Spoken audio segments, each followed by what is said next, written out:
Rough time for you guys. You looked so strong, and unfortunately didn't manage to qualify for that one. Can you talk to me about what that period was like for you? So the invites were pretty unclear from what I remember. So we tried a hard push to get invited.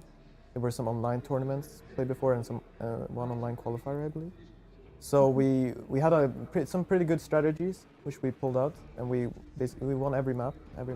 And then we were just hoping to get invited. And I think we were like really close, but then we did not get invited, and we were sent to the qualifier. And like that was, step one. It was like, wish we were invited. And then there was a small patch, and like a lot of the things we did got nerfed slightly. Mm-hmm. People had seen it too, and then we had to play the qualifier. It started out good, I think. We went 5 or 6-0. Yeah. We were playing well. And then we had our first loss versus Alliance, I believe. And they were already out. Like, they obviously didn't care. They played some stupid stuff. And they beat us. And like that, then it started, like the feelings in the team, like it got weird. Yeah. Like it got quiet, kind of. And then we finished out like 2-2 after that, 1-2 or something.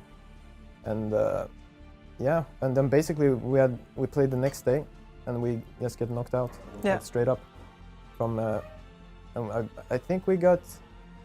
I don't think we played a single good game in the playoff. That's what I remember. I remember great games from the playoffs. That's my memories of them. No, Amazing Dodo. Not from us though, I believe. From both? From all 4 teams? There were 4 teams. It didn't feel good to play them. That's what I'm saying. That's fair enough. Yeah, and then straight after the qualifiers, like almost in the middle of the qualifier, like Foreb leaves the team. Like in the basically when the last series is over, Foreb's like, yeah, I'm done. I'm not gonna play here anymore. So okay. All right. And that's rough because you had I believe you had a LAN quite fast after that as well. Yeah, kind of. Yeah. Just a week or 2 after, and because already before that I had to convince Foreb to stay in the team. It was sometime after MDL, which was connected to the Envy blog, I think, like that. Plus, but that it wasn't. I don't think that was the like real thing. Okay. He's a very jittery person sometimes when it comes to this stuff. All right. And then so I convinced him, like, please, like, don't go back to MVP. Stay here. Like, we can be really good. But then, like, it was. I guess he just felt that it wasn't gonna work out. So then you have 2 weeks to find a replacement before you go to LAN. Yeah. How do you look? No, like we lose, and then a couple of hours go by, and then like Puppy wandering around talking to everyone, and talks to me, and it's like, yeah, I'm thinking there was. We're considering. I think he's called 33. The guy who played in Kaipi. I played with him a bit. Okay. I don't want to say his real nickname because it's weird, but. It was him, Kesu. He brought up Kesu, and I supported it. Like everyone was a little unsure, of course, because like it's not a guy we've been like looking at. Like when you see a game, like, oh, I'm gonna watch his player perspective or anything. But like we all thought his attitude was really good, so we decided to pick him up. Okay. Well, obviously you're here, so it ended up working out, but it took a while to get to this stage. There was a period of a couple of tournaments, 3 months or so, that it was a little bit shaky for you. Yeah. I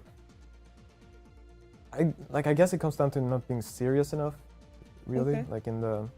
Like we're all serious, but when we get in a game, we all want to win real bad. But the way we put ourselves is like we're not in a good situation to win ever, because we like it's just Puppy is a bit on an island. It's how it turns out, like when we're drafting. Okay. And then like it gets weird, like we don't know what heroes we want. Like if everyone kind of wants different things, we don't have a comprehensive idea of what's going on. And then we draft, and then like we lose. That's just how it is. And then there's one tournament, obviously, that everybody really wants to be on the same page for. Kiev Major. Yeah. Kiev Major qualifiers come closer. You end up boot camping in James Too Good Harding's house. How did that came to be? Like. We couldn't boot camp in Turkey anymore. I think like the house was getting too expensive or something like that. But basically, we needed fast a place to boot camp, like short term, hopefully cheaper than renting a house.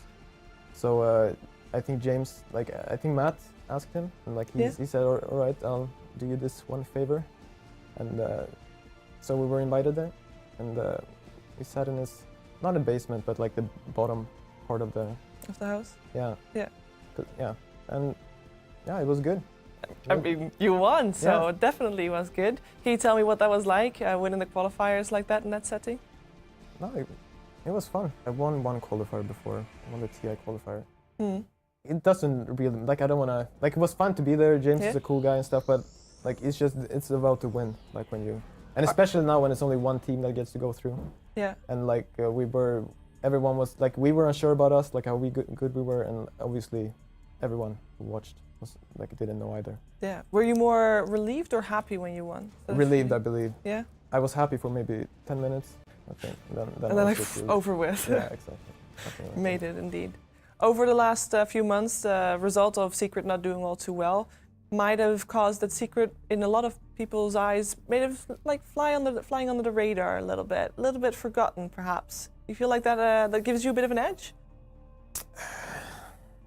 Yeah, probably. No, it has to. Like, I want to say it doesn't, but it was the same for Shanghai. Like, no one really cared about us. And then we came in and we won it. So it's the same kind of feeling here. I don't know why it is, though. Like, maybe it's because some teams don't want to scrim you when you're really good. Like, they scrim you differently. Everybody focuses on you when you are really good. Maybe it's something like that. Because it seems to be true, but I don't know why. Because you were underdog, sure, for the last couple of months. Yeah. But before that, everybody was looking at Secret. You joined after TI5. You've not been an underdog since TI5 until right now. I mean, the first couple of tournaments at TI5, we were definitely underdogs. Like, no one really believed in the lineup we had. But then we came second our first tournament, then we won two. I mean, I guess it's the same there, honestly. Like, just when people start like, oh wow, these guys are really good, then we lost straight until the Shanghai Major. That's what I think happened. Now, I mentioned that you've been a Secret since after TI5. Yeah. That's a very long time. And before that, you were, for example, also a very long time on KP. You seem to be very loyal to the teams you join. A lot of other players hop around a lot. What makes it that you stick around for so long with one team? It might just be that I'm not like looking enough. Maybe I should have left, you know? That's how I feel. But I think it's just how I am. Like, I just, whatever happens, I just fight through it, you know? I'll just take it. You'd rather fight the problems head on than to run away from them? That's a good thing. I mean, you can say that, or you can say like, you ignore the problems in the team and you don't leave. You know what I mean? Can't look at it, the glass half empty. Nah, I'm just saying you can look at it both ways, so I don't know. Right. I mean, if people want to look at it as a positive thing, I'm happy to. I like to look at it as a positive thing. Now, you're overall a fairly positive guy as well, but you are not showing that anywhere. Your social media is very missing. Yeah. Now, I watched an interview with you last year somewhere, and you said that you hoped one day you would wake up and just be one of those people that, you know, tweets a lot and is really out there. What made that not happen yet? I don't know. It's something about putting yourself out there, right? It's some lame quote that people say a lot. No, but it's true. Which, yeah, unfortunately is true. That's basically it. Like, I don't want to... Because you can see, if you look on Twitter, like what people post, it's can be pretty cringe-inducing, if you know what I mean. Yeah. And I don't want to be that. You're protecting yourself in a way. Yeah, I think that's the base of it, yeah. Okay, now you have had an amazing group stage, 3-0.